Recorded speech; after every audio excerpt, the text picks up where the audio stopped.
Yes, food is everyday's business, and of course it is a necessity of life. We don't just want our food to taste good, but also it should look good.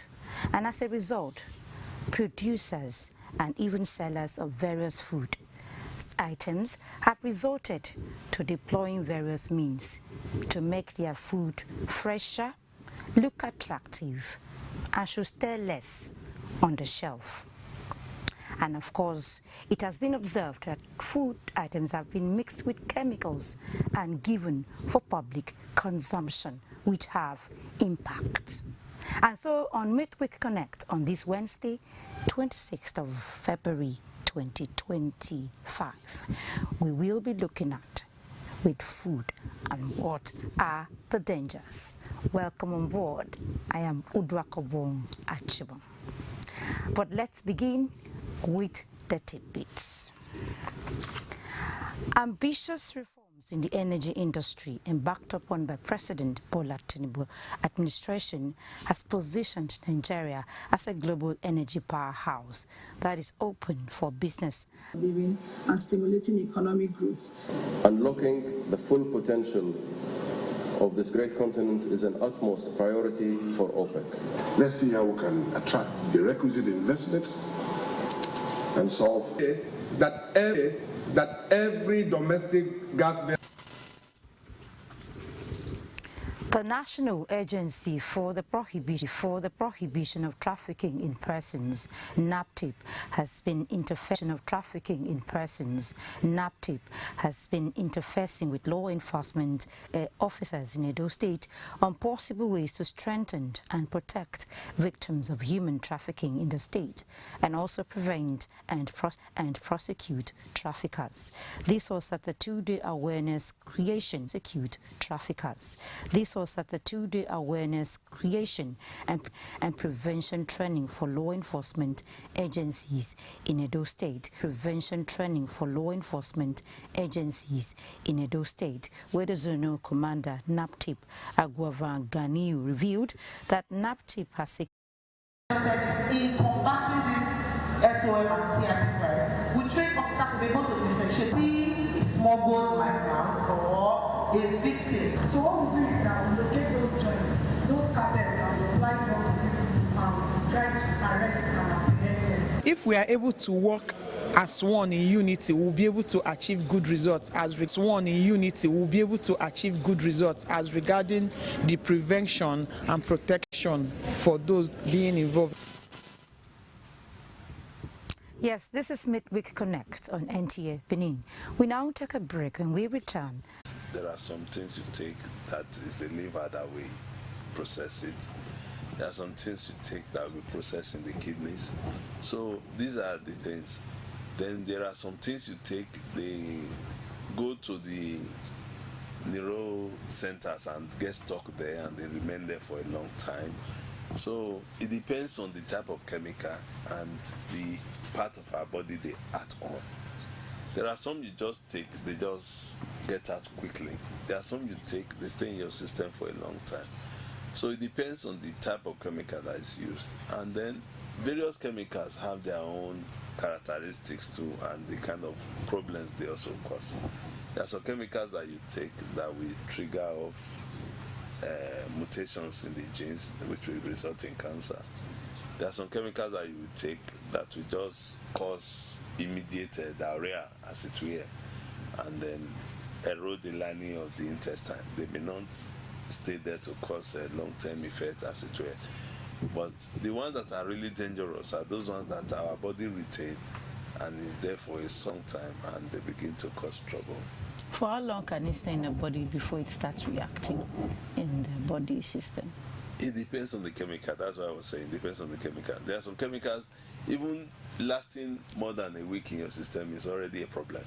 There are some chemicals that can stay in your body for years and they still will not cause any trouble. So it depends on the type that is. You know that there was a time they were using some chemical then to do fumigation, and in time the scientists were able to establish that if you use these chemicals, they are retaining the products. You are using it to prevent from getting infested by rodents and pests.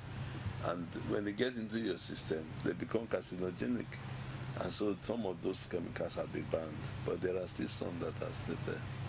Would we say that this accounts for situations we have that we've been hearing of food contamination, that probably a family ate some meal and before you know it, everybody died eating the food, and some rushed to the hospital and all that. We've had issues of food contamination that has killed instantly, spontaneously, and some have been, some were able to escape. How would you explain these scenarios? Well, sincerely speaking, some of those things you read on the news may not be absolutely correct. But one thing is certain: if a particular chemical that is toxic to the system is taken in high doses, it can cause instant death. There's no doubt about that. If you go close to the people that sell beans, most of them, they use sniper to mix the beans, and then they say they use it to keep the weevils away. Now, if the sniper use is not of such high quantity, you can consume it and it will not have any effect. But if the person that is trying to preserve does not know the right quantity they use and use a higher dose, yes, such incidents can happen. Because this particular beans you are buying, I may have a high dose of sniper in it, because sniper is one of those persons that... Of course, we hear people take it directly, and before you know it, you've seen how it has reacted to so many people once they take it. And then we begin to wonder, what are the negative health outcomes of chemicals in food? Well, we have been discussing some of it. One, you can have immediate reaction, can cause you diarrhea, can cause you vomiting. So then in the long term, it can become carcinogenic. That is, it can trigger off some cancers. And then it can also cause you loss of work time, because any man that is sick is not able to go to work, and so will not be able to earn. So economically, it's also a problem.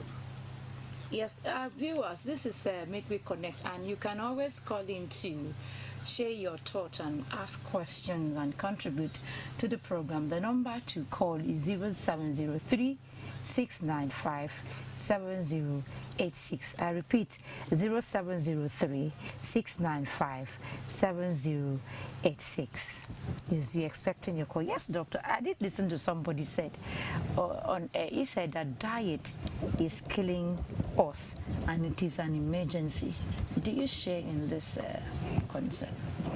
I do, because most times we do not really eat right, and it's a major problem. The major area where we don't eat right is in the timing of our food. An average African home or Nigerian home, let me be specific, they hardly take supper before 7 p.m. and that by itself is a problem. If you want to really eat right, you are done with that. And then the kind of food we also take at the various times also matters a lot. In the evening, for example, you are not supposed to be taking such heavy meals. You are supposed to take something light. But most homes, you see them eating fufu, eating pounded yam, eating it by late in the night, even 7, 8 p.m. And that by itself is a problem. So most of us are not eating right. Then added to that, some persons do not actually pay attention to the various classes of food, just mainly carbohydrate. And this is not very healthy for the body, and it can cause diseases. I will also want to say that of recent there have been a very marked increase in the number of type 2 diabetics we are having, and it is closely related to the high consumption of carbohydrate and processed sugars in our system. That's the problem. We are still looking at mixing chemicals with food, and I saw somewhere that NAFDAC So have to tell the aircraft managers that, okay, this is the amount of load that we have put in this aircraft. So if you give money to somebody and he underdeclares your weight, you are indirectly risking your life, because eventually that aircraft can be overloaded without the authorities knowing that this aircraft is overloaded, and that can be a problem somewhere. So I just thought that, look, this is quite dangerous happening in this country. People should know what to collect money for and what not to collect money for. So everything about us has been turned upside down. Somebody wants to export products, there's a standard, but he collects money and bypass the standard, and before you know it, begin to bring problems. The ones that we have in the common market here, the people have the capacity to take care of it, but again, there's the lack of will, and then the corruption too. I also tell you this, some time ago, I gave my car, one of them, to my junior brother, and at Rama Park here, he was apprehended by road safety. And what was the offense? That the tire we bought were expired. Incidentally, I had the receipt of that tire right inside my car. So I drove to the place and I showed the receipt to the officer. I said, see, I bought this tire last week. See the receipt. Well, he now educated me on how to know an expired tire. But what I expected him to do is to follow me to that store where I bought those tires. And then the right authority should be able to check and say, where did you get these tires from? And then trace it to the route so that no other person buy expired tire there anymore. Those tires, I have to remove them and buy new tires, because myself, I pay attention to my safety. But not many persons know that. And so, at the end of the day, we are pursuing shadows rather than the real thing. The root cause of our problems are known, but people do not want to get there, or because they are be compromised, and so they don't go there. So how would you then describe government's response to these practices? Extremely poor. Chemicals and food. Extremely poor. Those that are saddled with the responsibility, they are either very lazy in doing their work and so do not do it. And those who even attempt to do it, they corruptly enrich themselves by the process without doing the right thing. Recently, just very recently, as recent as last week here, the drug markets in Onitsha, Lagos, and Aba, they were all raided. And so many things were unveiled. But I'll tell you the truth. In a very few weeks from now, you won't hear about anything about those things again. Those saddled with the responsibility will have collected money, and all these drugs are pushed back to the society again. What do you really think accounts for this laxity? Is it that we don't have our regulatory systems are very poor, and enforcement is even worse. Okay.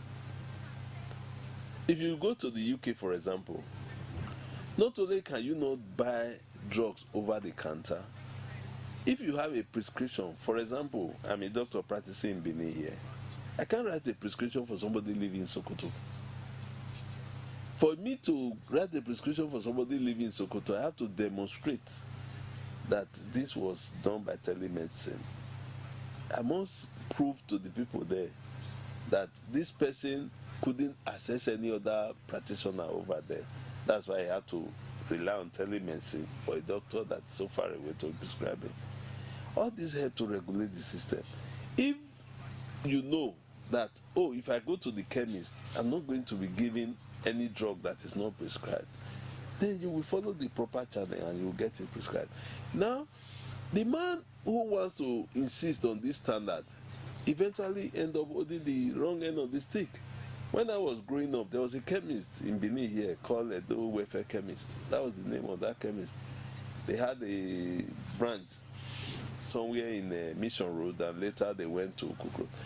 That was one chemist that insisted on prescription.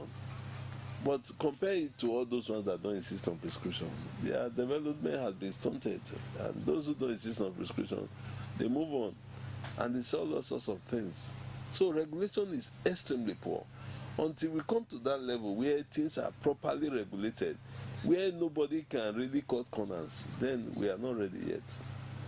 Yes, we're still going back to food with chemicals. What are these preservation methods Nigerians are beginning to adopt? Because it's like everybody's like, let's do it as we like, and they've adopted so many things, introducing so many. Can you really share with us some of these hazardous preservation methods people have adopted? the standard way to preserve things are known. The first is to see how you can reduce the growth of bacteria in a food that can destroy it by refrigeration. Then you can also use the freezer to freeze. This is not very common here, but in the north it is. They quickly go and get a cow urine and give it to the child to drink, and then it stops the convulsion. Yes, cow urine may stop the convulsion, but it causes neurological damage. And so when the child grows up, it becomes an imbecile, and you are wondering what happened. So those are the problems. Some of these chemicals they use, yes, they use it to prevent the food from going bad, but the health effect to the human being is not taken into consideration. That's where the problem lies. We are still talking about this food mixed with chemicals. What would you recommend when it comes to what people put in their mouth? Well, the first thing I tell people is this. If you can, avoid buying food outside. If you can.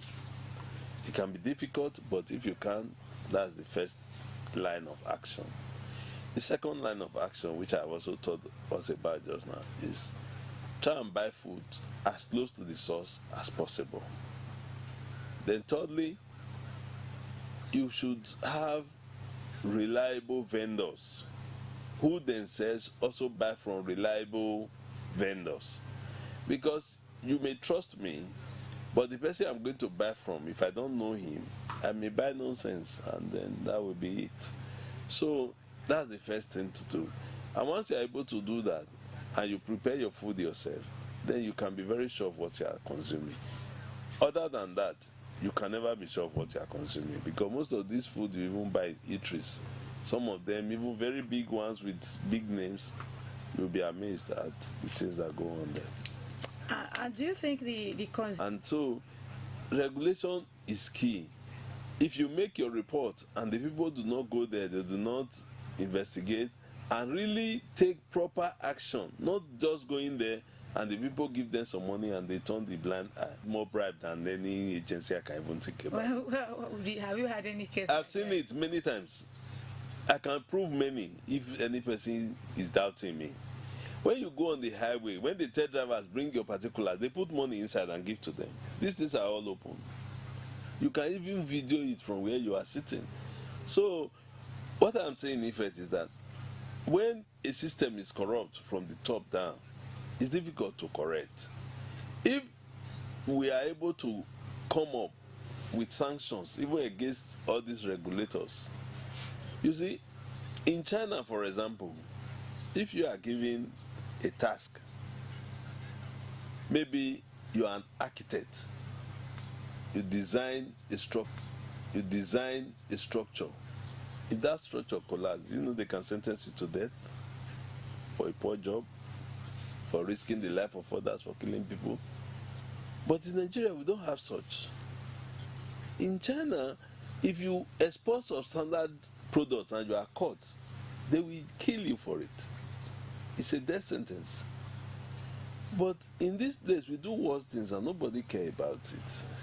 So our regulation is poor, our system is poor all around, our value systems are poor, and when we even see the wrong things, we celebrate it. For example, all these Yahoo boys parading themselves around, in a sane society, they all ought to be in jail. Not even by the police, by the people around them. They should apprehend them and hand them over to the judges or prosecutors so that they go to jail properly. You see a 17-year-old boy buying a car worth 48 million. What job has he done in his life to buy a car worth 48 billion? And the society clap and say, oh, he's doing well. The parents are happy. They even go to church and celebrate it. And the society turn a blind eye to it. I think until you and I, we are really disturbed to say, no, this can't happen. If the parents are happy about it and everyone in the street say, no, this boy cannot live with us here, it's a danger to all of us, and hand it over to the proper authority for prosecution and they send him to jail, I'm sure other children will now know that that is not the right way to go. But a situation where such a child is celebrated, I don't think we are ready yet. And we are talking about food mixed with chemicals. If somebody's in a shop and all that, it can be easier to like approach the person to, like you said, the market. We've read it and all that. But we have situation of market women. Anywhere they can spread their market and begin to sell and all that. Are you begin to see that people complain at this point of market women? A lot of things we buy from them, the fruits. Every day we see them, we eat the vegetables and all that. How do we get to... It is purely in their under their purview to go around. I remember those days when we were growing up. There used to be these sanitary officers that go around. And when they get to the market, they will look at some meat. If they consider it not good enough, they pour some chemical on it and destroy it. I have not seen that happening these days. I have not seen it. And those days, when VIOs were on the highway, they actually identify recreative vehicles and they just put just a small sticker on it, off-road. And with that sticker, the driver will go and park the car. These days, even if they put off-road, the man will tear it off and continue his journey because nobody is going to ask. So I think the society deserves the kind of system they like, as it were. Until we are ready to change, we will remain the way we are. Why do you think we deserve the kind of society? Because everybody is longing for a society that will be conducive for the health. And who will bear the cat? That's the question everyone has been asking. We all seem to know the solution to the problem, but nobody wants to. Now, if, for example, you see something that is not right, and you report it to the NAFDAC office here, that failed. What was his offense? His offense was that he heard about the coup and he didn't report it. That was how he was sentenced. But when he was asked at the military tribunal, his defense was, in 1983, he heard of a coup, and his commanding officer then was General Muhammadu Buhari. So he went to meet him and said, "Sir, they are planning a coup." He was captured, kept in detention, and tortured, because Buhari himself was the kingpin in that coup. So when he heard about this one, he said, "Well, I think I better be silent. The last time I suffered for just raising an alarm and I didn't know who were involved, so I don't know who I will go and tell this time." But when eventually he was tried, they didn't excuse him. They still killed him for refusing to say the thing. What am I saying here? Most times when we go out there to make report or to try and say, "Oh, this officer is corrupt," and then you see that eventually the officer is let go, nothing happens. You don't even hear that there is any sanction. Tomorrow, will you be encouraged to go and make such a report again? You will be discouraged. You will not want to even make any report. And so you just take it the way we are. So everyone has switched to the survival mode. Whatever it is, let me see how I can survive. I don't want to ruffle any feather. And in any case, I was also watching one video on the internet. A hardened criminal was being arrested by the police, and the man was threatening the police openly. It was on video. That, "Look, when I come out, I'm going to deal with you. I bet you I'm going to come out very soon." He was very confident about it. And truly, when you investigate, such persons have been released. There was a time I saw somebody paraded on television holding a gun. This same person was released. And then, unfortunately, few weeks later, he was also caught again, raiding somewhere. And people were asking, was this person not supposed to be in jail? Of course, there's a recent video circulating in the society now. I don't know whether you have seen it, where warders, that is correctional officers, release condemned prisoners, not even mere criminals, people that have been sentenced to death. They release them to go and rob and bring money to them. It's there. It's trendy on the TV, and it is real. So we are trying to see a society that is not really up to. We are not ready. That's the word. If we were ready, from the top, you begin to purge. And if everybody knows, like I tell many persons who care to listen, the white man is more criminally inclined than any black man. But what keeps them in check is the system. You know that in that place, you can't commit a crime and get away with it. We beat traffic light here and then the boys start running after us, trying to block the car and all that. You don't need that there. They simply zoom your plate number and they get your house address. They send you the bill. And for each day you fail to pay that bill, it's increasing. It will get to a point that the bill will be so much, they will even take your license from you. And without it, you can't even drive. But here, how many persons even have license? And we are all driving and killing people here and there. Now, looking at, I know that from what you're saying, people need to be regulated. Yes, and the society should insist on it. Okay, while still hoping for this to happen, looking at us individually, from my introductory aspect, I did say that people don't just want the food to taste well, they also want it to look good. Correct. On the shelf and all that, attract people and all that. But in a quest to do this, at the end you want to sell and make profit and all that, what should people put, the sellers and the producers, what should they have in mind? What should be the driving force in trying to make this wealth, in trying to acquire what I want to need? And what should I put? Some of them, I must confess, they are also very ignorant. They don't realize that what they are doing is very harmful. But some of them, they are fully aware that what they are doing is harmful. But because there are no consequences, nobody regulates them. They do all what they like. But for those that are still God-fearing, who feels that, no, I don't think this thing is right, they regulate themselves.